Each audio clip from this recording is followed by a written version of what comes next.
Hello and welcome to another edition of Meet the Manager from fantasyfootballscout.co.uk. In this series we meet a manager with an exceptional track record of success playing the Fantasy Premier League game. We find out their strategies for success as well as how they plan to tackle the current campaign. Today I'm joined by Jay Egersdorff. Jay, welcome. Hey John T, how you doing? I'm well, pleased to see you. Last time we saw you was on the Scoutcast. And you were trying to find a cable, and we had a tour of your house, and you were doing really well. And then you came on the Scoutcast, and then your season took a turn for the worse. But that's what happens when we get people on the Scoutcast. We curse them, so that's not too bad. So hopefully the same won't happen again. Fingers crossed. So what we like to do, first of all, is have a little look at your career so far.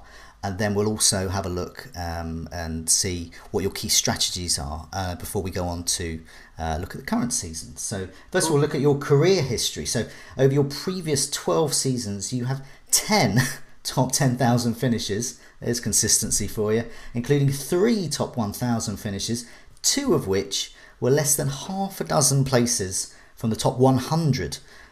Your lowest finish, in fact, has been around 14,000.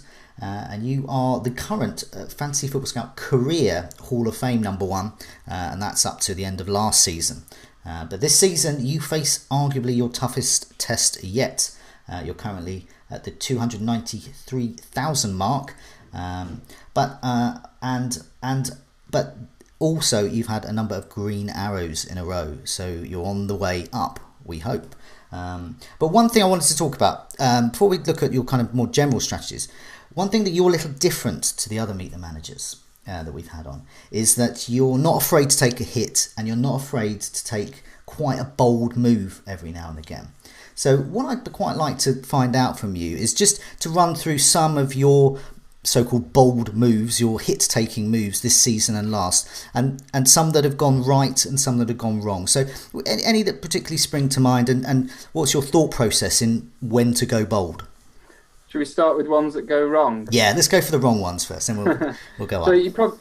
you'll remember, and a lot of people remember, I did a strategy last season at Christmas time where I made the move to take out Harry Kane. So at the time, Kane was like the star player that everybody had, and everybody was captaining him.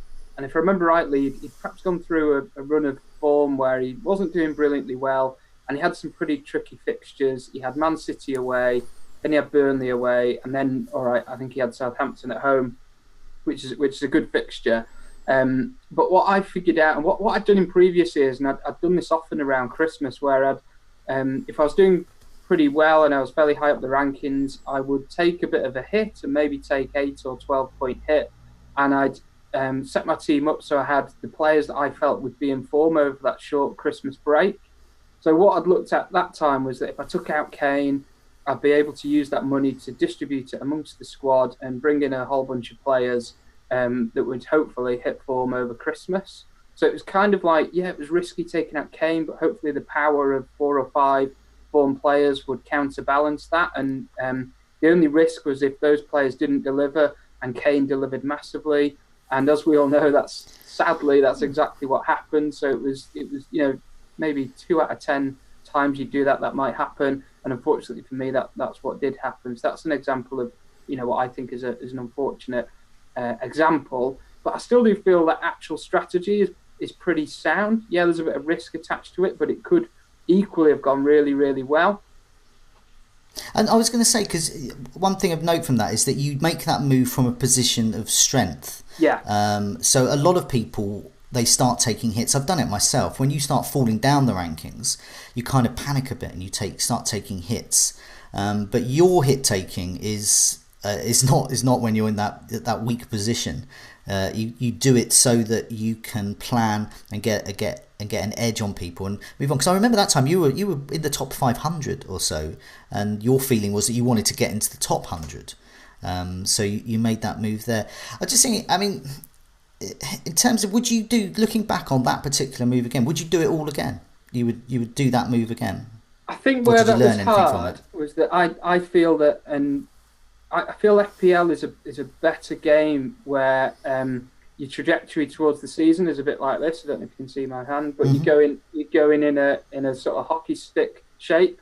Whereas where I was last Christmas, I was so high up in the rankings.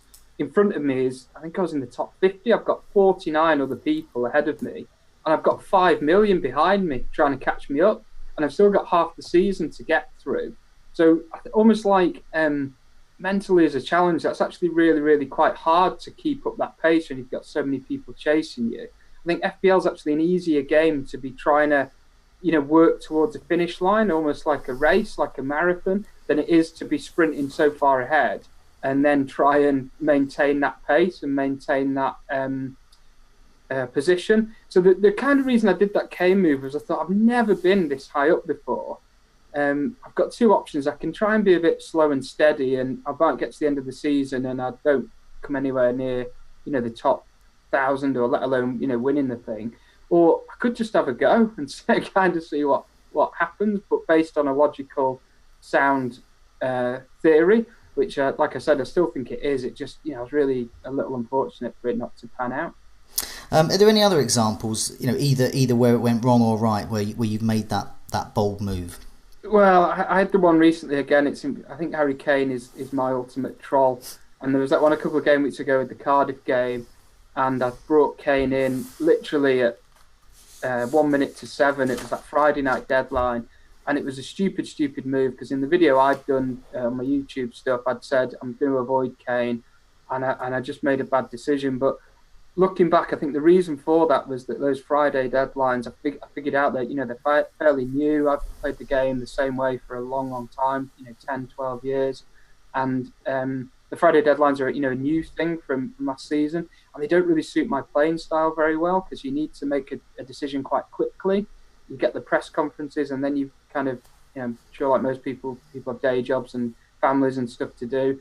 And you don't get that nice Friday evening, Saturday morning planning time. So looking back, I think on that decision in future on Fridays, I'll probably just wind my neck in and not think too much about it. Yeah, I mean, I made the same move that week, but my difference was I planned it and I thought it would work out, and I'd spent ages thinking about it. But I remember seeing your video that week, and you were saying, and you were full of doubts about getting Kane. You were completely bang on, and then you went against that move. So, I guess that's a lesson learned there. Well, it's funny because that's another thing I think with the points hits. You've really hit the nail on the head there. I think if a points hit is planned in advance. And usually the ones that work out best are the ones where you're trading out 2 players that are in your team and trading in 2 other players that are going to stay in your team. Or, maybe you're trying to get a better overall points return over 4 or 5 weeks, not just 1 week. The ones that always seem to go wrong are in, that sort of Kane example there, where perhaps you're using up maybe money that's lying around in the bank, or you're taking out a player, you're replacing an expensive player with somebody that's going to be a sub, and then you can use the money to upgrade. So it's a bit like if it doesn't work that week, then you're going to have some damage to repair. The points hits that work the best are the ones that are calculated, and they have a number of weeks to actually bear fruit, rather than crossing your fingers that you're going to get a result that 1 week. Yeah, no, I think that's a good point as well, because in hindsight, that Kane move, it was quite short term. We looked at that Cardiff fixture. We thought that's going to be a great opportunity to move up the rankings. He's not as well owned as some of the other captain choices. Just so happened that the other big captain choice, Hazard, did well that week. So once again, it's not really low. It's just it's looking at that short term. So it's a kind of a lesson learned there. What about some other moves that you've made, some bold moves? Now, one I picked up on, I don't know whether this is on your list as well, is that you took Salah out and you replaced him with Mane this season. Yeah. But as part of that, you also got Hazard in. Take us through the rationale for that move, because that's actually been working out for you. I did. I did this at the end of last season as well. I took him out and then I bottled it and put him back in. I need to learn to take my own advice, and that's a good example to not overthink things. But this time round, I looked at it and I just figured that if you've got the most expensive player on the game and you're not putting him as your captain, it's actually quite detrimental, because that means you're going to be captaining somebody else, but also carrying, because let's say Salah's 13 million, you're probably going to need another player for 5 million roughly, maybe in the midfield to counterbalance him. Whereas you could have two, premium 8 or 9 million level players that are each scoring consistently a lot better. On the flip side, where you do perhaps need somebody like a Salah, is maybe round the corner in the next few weeks. You're looking at Fulham at home, and then he's got a couple of other good games where you think they're the ones where it might be worth rethinking putting him in, because you do captain him and you do double up. So therefore, let's say Salah gets 12 points, that's 24 plus whatever the enabler player gets. Let's say he chips in with even 2, well, that's 26 altogether. So that means out of your remaining captain and the other 2 players you're able to get with the difference, they still have to score pretty big to even break even. So it kind of, it justifies, if that makes sense. One thing I wanted to ask about that was your decision to get Mane in, because that for me, do you think that that's crucial to going Salahless, having Mane this season? Yeah, because I think you need what we're looking at, and this was what was proved on Saturday with the Cardiff game. If Liverpool are going to absolutely batter somebody and put 3 or 4 past them, there's the risk that Salah might get all 4 goals, a bit like we saw in that Watford match last season, where did he get 4 and an assist? He got a whole load of points. But the most probable outcome is that those points will be shared amongst the attacking Liverpool players, as was the case on Saturday. I still think a bit, and I was hoping and praying on Saturday afternoon that Salah wouldn't run away with it and outscore Mane by a whole load of points. In the end, obviously, it was a draw. And so that looks like people might look at that and go, oh, great, what a bargain that Mane is. He's £3 million cheaper and you can captain him and get the same points. But I still think Salah will probably outscore him. But at the same time, if Liverpool are putting 4 goals past teams every week, Mane's still going to chip in with a great score anyway. So for now, are you looking to still keep going Salahless and keeping Mane? For this week, yeah. For this week. I'll probably reassess that. I mean, Fulham at home, if Fulham keep letting in 3 or 4 goals every week, then everybody's going to want 3 Liverpool attackers in their team, aren't they? It's... So you'd be looking at both Salah and Mane this season? I've thought about it. Yeah. Okay, I mean, that one of the aspects of going Salahless that I find particularly interesting is the fear factor. And what I think that's this kind of psychology behind these bold moves that you make. And some of the reason why managers like myself wouldn't make those moves is just simply that fear factor. So, for example, you detailing when you're in the top 50 last season, there's no way I would have taken a 12-point hit that, because it was, and to go without a player like Kane because of the fear factor. How do you cope with that fear factor?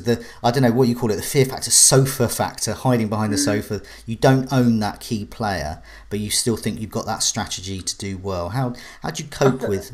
Because you work out, if you go back to that Kane one, if you remember in the Man City game, there was a real turning point where arguably he should have been sent off. I don't know if you remember, he did a really bad tackle that he got booked for, and had he been sent off, people would have been parading me through the streets of Manchester as some sort of FPL messiah. It would have been brilliant. It would have been the best move ever, because then everybody would have needed to have transferred him out and I'd be one step ahead. The reality was he wasn't sent off and he still only got 1 point, so that was a pretty good start. And then he had Burnley away, and if you remember, this was the Burnley team that had conceded, I don't know, maybe 1 goal at home. So you kind of look at it and you think, what's the score in that game going to be? It might be 1-0. So what's the worst that can happen? Well, that would mean if it's 1-0, Kane would get at most 9 points. Sorry, 1-1 or 1-0. Tottenham are going to get 1. It's going to be 9 points. And then I purposefully turned my phone off and not checked it. And then I turned it on and I looked at the score and it said 0-3. And I thought, oh, here we go. And then I was like, it's okay. Maybe Kane's not got many goals. And he'd got 1 goal, 2 goal, 3. Yeah. And you sort of think, like, come on, if you went into the bookies that morning and said, I think Kane's going to get a hat-trick, you'd have probably got pretty good odds, right, for Burnley away. So, all right, the next week you then got a hat-trick at home to Southampton. That may or may not be predictable. But I think you've just got to look at what do you actually think, what's the most logical outcome? What do you really think the score's going to be? And I don't think any of those people who owned Kane when I didn't last season nobody was saying, I think he's going to get a hat-trick away at Burnley. Nobody expected it. So people can't turn around and go, hey, Jay, you were miles off, mate. You got it wrong. Ha, ha, ha. Because at the same time, they weren't really confident that they were going to get it exactly right. So you still have the fear factor. It's just, of course you do. But it's just you're convinced. You have a conviction that the kind of the outcome that you're predicting will come true. Well, a little bit. What you're not saying is by taking out Kane and Salah, these guys are going to blank and get 2 points or 1 point. You've got to factor in that there's a chance they're probably going to score. What you're trying to factor in is the let's say if Salah if he scores, he's going to get, he'll be on 7 points, won't he? If he gets bonus, he's going to be on 10. So it's whether Mane can run at a parallel to him. And earlier in the season when I took him out, it meant I could have Robertson instead of, a budget defender. So logic says that Liverpool are brilliant at the back. They're probably going to win 2-0. So that puts Robertson on 6 already. So Salah has got to outscore Mane and Robertson. Does that make sense? Yeah. But to kind of like really, really pay off. So where it really hurts you is if Liverpool win 2-1 and Robertson loses his clean sheet, Salah scores twice and Mane or Robertson don't assist. So there is an outcome that can really hurt you. But there's also a whole number of outcomes like we saw on Saturday with Mane scoring twice that don't hurt you at all. And even if you do get hurt by that Salah outcome, you've still got the cover of the extra money, which would logically mean that your other player, where the Salah owner has a 5 million midfielder, you have an 8 million midfielder, roughly. You've still got that cover of them being able maybe to swoop in with 10 points as opposed to 2 and cover you. Plus, you've still got your other captain. I mean, what I found interesting about that is in contrast to some of the other managers we've met through this series, is that they look at the template and look how, in a way, how they can follow that or keep a step ahead of it as well. But you seem to much more look at the template in terms of which bits can I get more points on, and that may include going without a 50% owned guy as well. I mean, is that a fair assumption that you're always, because you've been playing it for this is your 13th season, you've got all these good ranks really. I think the other thing for me as well is FPL as a game, and it's changed so much. So I didn't realise I was at number 1 of Hall of Fame. It was an email I got one day off one of the guys at FF Scout a few years ago saying, hey, did you know this? And I was like, no, I didn't know that at all. So if you compare the way I used to play, which is like some chatter amongst a small number of players that might play in the office or a couple of the lads you play football with, it wasn't mainstream like it is now. All this information wasn't around and it didn't work in that way. So in my head, I'd kind of got to this point at the top of the Hall of Fame just by using the ideas in my own mind. So where it becomes a bit hard now is I have these ideas, but a lot of people are able to communicate in the public domain, that those ideas might be rubbish, or that the wisdom of the crowd, if you like, is to go a different direction. But then I'm thinking to myself, well, at the same time, these ideas have got you to a really, admirable position in the community. So you can't just like discard them. You've got to play the way that's made you successful. But also I do recognise, and I do think that the way the information is available and the way the information is shared now is very different to what, I don't want to say in my heyday, but in the years where, maybe in the past where I've had good seasons, it worked slightly differently, if that makes sense. Yeah, it does. I mean, you're still in your heyday though, because two seasons ago you almost got into the top 100. I've made myself sound like Ron Atkinson or somebody.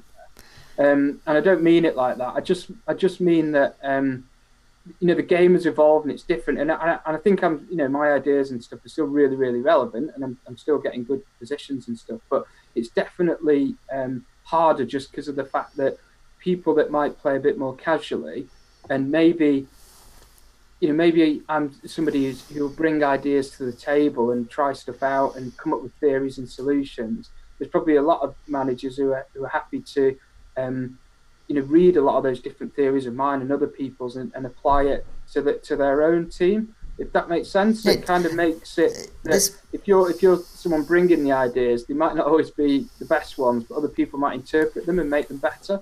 I mean, yeah, I mean, this is something that has a recurring theme. Is this kind of flow of information? There's so much of it out there, and managers like yourself, you've been trucking along. I'm going to do it this way, and then suddenly you've got all these other ideas. Some will be awful, and some will be good, and some might be awful. And as you said, you can apply to yourself as well. I mean, are there any examples, perhaps, of how you because you're part of that flow of information, but how you gather that information to help you? I mean, are there any? I don't know if any particular. Feel free to name any particular pundits or whatever, anything. But it's more just the types of information and how you know that that's a good one for you, and how you think, no, hang on a minute, that's awful. Yeah, I think a good example is we talked about the Kane and the Cardiff thing before. I'd made the right call. I'd already got the answer, and then I did, I over-egged the pudding. I just did, too much. So I think the answer to your question is that you need to, and the way that I play the game that I found's brought me a lot of success is plan my idea a week ahead. So you're not making an emotional decision, you're making a rational decision. So that Kane decision was very emotional because I'd rationally arrived at the right answer on Thursday. And then I had the whole of Thursday night and the whole of Friday to stew on it and absorb all these other people's opinions, not seeking the opinions just by you go on social media and they're there. You go on, if I go on my Twitter video, people are commenting, my YouTube video, people are commenting, and that's cool. I like chatting to people. But you get in this deluge of stuff, and eventually enough people chipping away might start altering subconsciously your rational thought. And that decision, when you're faced with a ticking clock that's like deadline ends in 5 minutes, becomes a bit of an emotional decision, and you make the wrong one. So I think there's loads of great accounts out there and loads of great opinion, but I do feel that the best opinion is your own, and I've always said that ever since I've been writing articles and chatting with guys like yourselves. I've always said that it's your team and you're the manager, and sometimes one of the best things to do is just make your plan and maybe limit yourself to digesting all this information that's out there, because too many sweeties at the sweetie shop will make you unhealthy. Indeed. So, I mean, what about other general strategies? Anything else you wanted to kind of words of wisdom, perhaps, to pass on about your general strategies for getting to those types of levels that you have done in previous seasons? I think you've got to play with consistency. So I've always talked about trying to avoid points hits. When I talk about consistency, I mean, small things I do is things like if I'm drawn between two players and I can't work out which one to play, I'll always favour the home player, pretty much irrespective of opposition, unless it's a no-brainer, like somebody's away at Cardiff and someone's at home to City. But kind of in that example, I don't know why you'd be comparing the two anyway. But if it's a close call, I'll always favour the home player. I really, really do prefer the 3-5-2 formation, because it means you get 5 midfielders, and they're the guys that can score the most points because they get the most points for the goal. They get the benefit of the clean sheet point. But sadly, this season we've got a real lack of strikers and a real lack of bargain strikers, and I think that's made it quite difficult to play that formation. Yeah, and just finally on your career, before we have a look in detail a bit about the current season, what do you think you need to do to win it? Because I would say that whilst it's obviously tricky to win it, you've got to the levels where you can look back on your career and say, I've had lots of good ranks as well, and you've got into, on the edge of the top 100 as well. But what do you think you need to do to get into the top 10 and into a position to perhaps win it? I don't think you can plan for that. I think that's the beauty of the game. I think if you could, and it was a closed door, it was a closed book, and people like me who hopefully know what they're doing could plan to do that, it wouldn't make the game as fun. Okay. You just can't, the reason you can't do it is just because of the luck that you need. So when we talk about sliding doors moments, so I made reference to that Kane. If he'd have got sent off in that game last season instead of a yellow, different referee, different angle, different opinion, it would have been totally different that season. It would have been, could have gone in a totally different direction. But that in itself is the beauty of football. It's a game of opinion. It's a game of chance. It's a game of, yes, you can have a brilliant team against a poor team, but on the day, you never really know what's going to happen. So I think for me, in the short term, I'd love to finish inside the top 100 because I've never done that before. That's a short term, that is a goal. That is a goal that I'd love to do. I think what do I try and do every season is finish inside the top 14, whatever it is, my lowest ever finish. As long as I finish inside that, I think that keeps up a pretty good track record. And then from there, you're trying to go top 10,000, top 5,000, whatever. It was really funny last season because I was 50th or somewhere in that region at Christmas, and I ended up 4,000th and something, and I was really disappointed. And then I thought about it over summer, and I thought, that's ridiculous. That's like a really good finish, and you feel really bad about it. That's like a really stupid way to think. And especially for the reasons I talked about before, the competition I think is a lot stronger. People are better managers. There's more information out there. I don't know. Maybe a top 50k finish is going to soon be, whilst it's admirable anyway. Maybe that'll even be an even bigger achievement, just given the strength of the competition. Well, okay. I mean, you talk about the strength of the competition. Let's turn to this season, and we got your team from game week 10 up here. So you're currently at the 293,000 mark, which is way out of where you want to be or should be looking at your career history.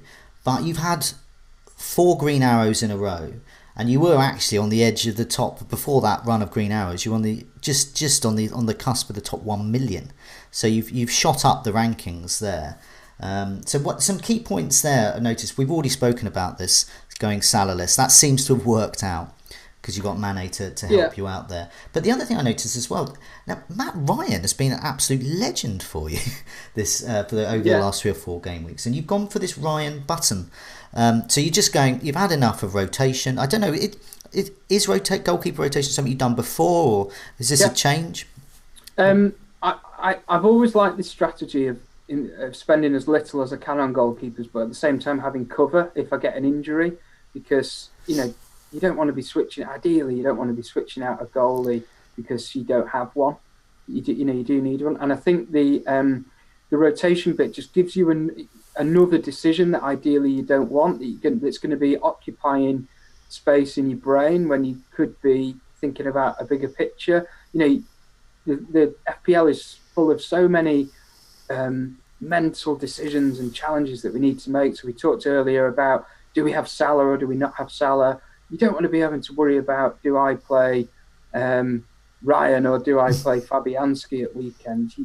I quite like the fact that decision's taken out my hands. But the reason I went for Ryan was that Brighton's fixtures were just so great they weren't great initially. He had a couple of duff fixtures when I had him, so I was hoping he might maybe save a penalty or something.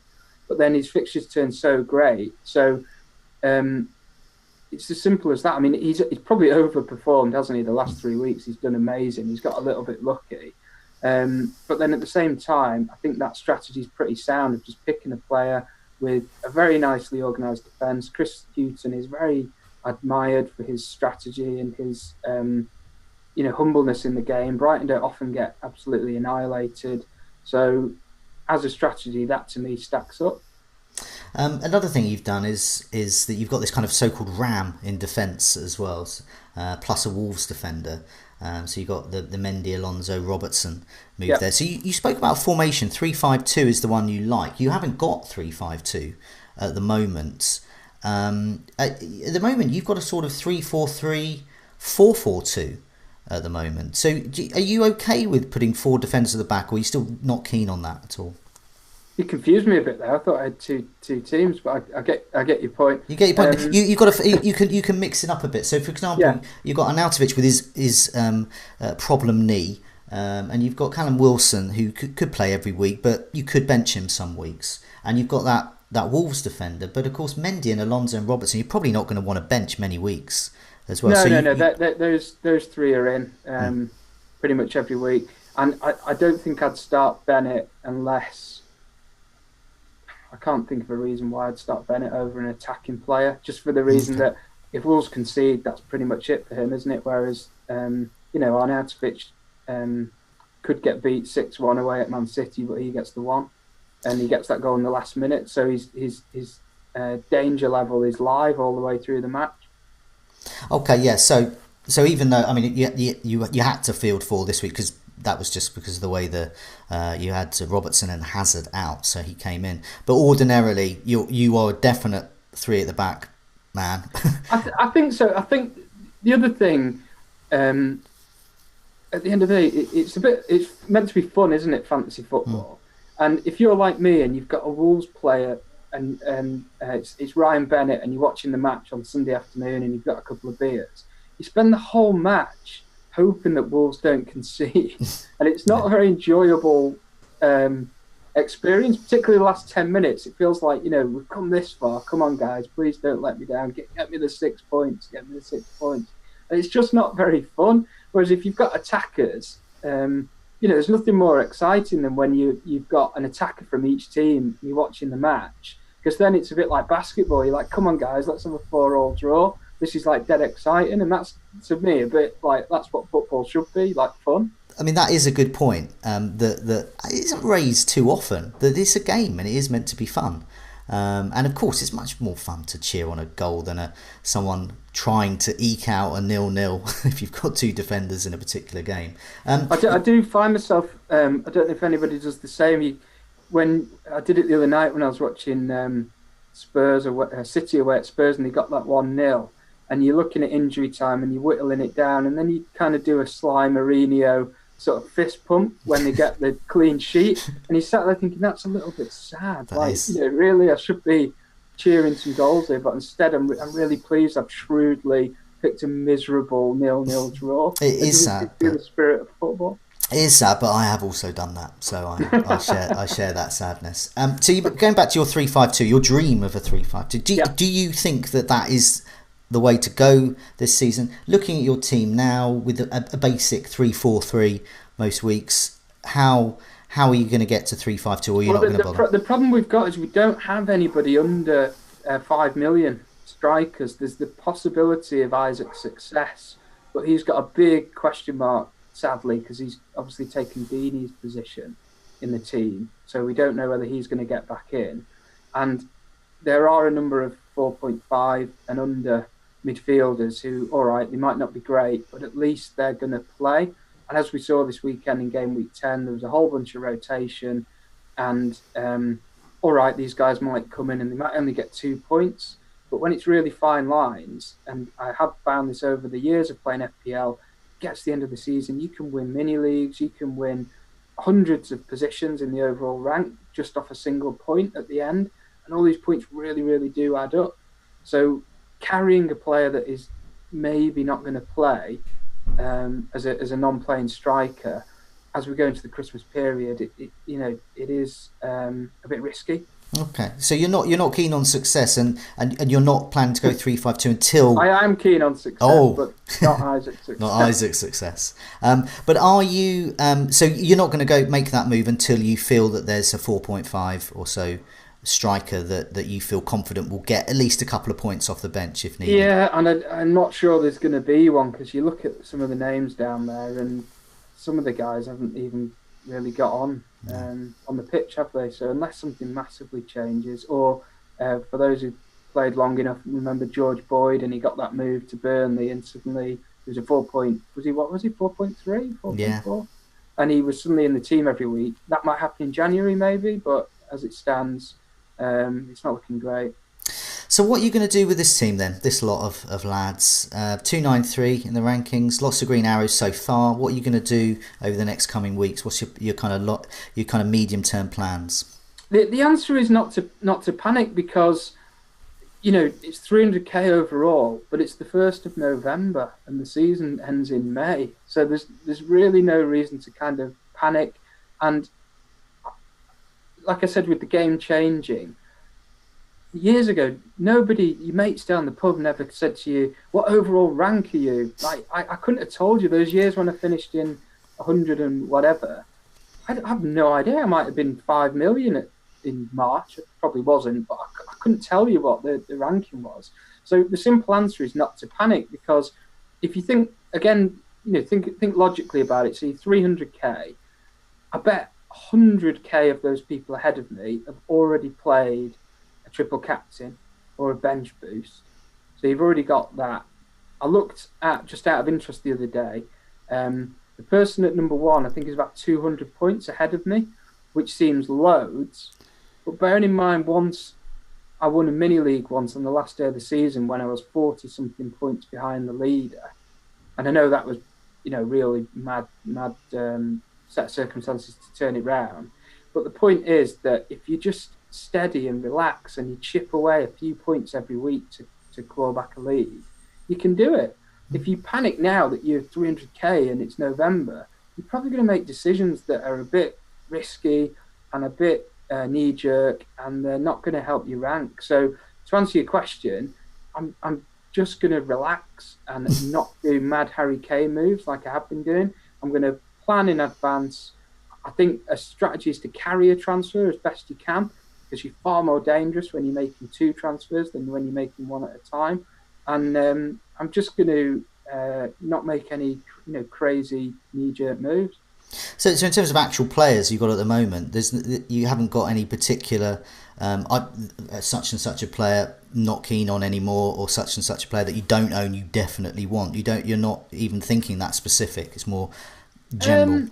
I'm not happy. I'm not overly thrilled with Maddison and Richarlison at the minute. But then I don't know. There's not a whole bunch of amazing players you could switch to that would guarantee an improvement, because at the same time, Maddison and Richarlison could go on a little run where they start doing quite well. Yeah, I'm not too thrilled with their points returns. When you look at like Pereira, and your head can be turned because you watch Match of the Day and Deulofeu looks really good. But at the same time, you could make that move and change them. And then Maddison, for example, he's got Cardiff, hasn't he? And Richarlison has Brighton at home. They could both easily score in each of those games, and bang, there's 20 points, and you suddenly start feeling a lot better about yourself. What I find interesting is we started off talking about when to make bold moves, and some of these bold moves that you've done, which have had mixed success. But what I find interesting now seems to be a time when you're not going to make bold moves. It's the patient time. It says, is this the time of consolidation for you? No, I don't think so, because I was looking at it last night, and I mentioned it in the video I did on YouTube, that is it time to maybe get shot of Aguero? Is it time to do Mane and Salah? Not in game week 11, because obviously the fixtures are so tricky for Liverpool and good for City. But I don't think I'm afraid to make a bold move if it's thought through and there's logic. And the thing that I look for is, and I talked about it a bit before, is that sort of cover. So if it goes wrong, if the player that you don't have does really well, what have you got to counterbalance it? What have you got in your team that could do as well, if not better? So I'm not adverse to making bold moves, but I think I am going to try and avoid, like I said, knee-jerk or tinker moves, or sometimes I call it, and I think I did it a bit this week, I call it playing God a bit. And what I mean by that is I took out Zaha and I put in Arnautovic. And if you apply my earlier theory of picking the player with the home game, Zaha played Arsenal and Arnautovic was away at Leicester, and all right, he was ill or whatever, and he didn't play. But had I not even logged on my team that week, I'd be here this week with an extra transfer and 5 extra points because I got that Zaha assist. So sometimes you really can tinker too much, and the best thing to do is just let it ride out if you're not sure. Okay, that's a good point. Well, it sounds like this season you're on the right track. You've obviously got the career history to show that you're capable of getting higher up the rankings. But for now, Jay, it's been great chatting to you, and good luck with the rest of the season.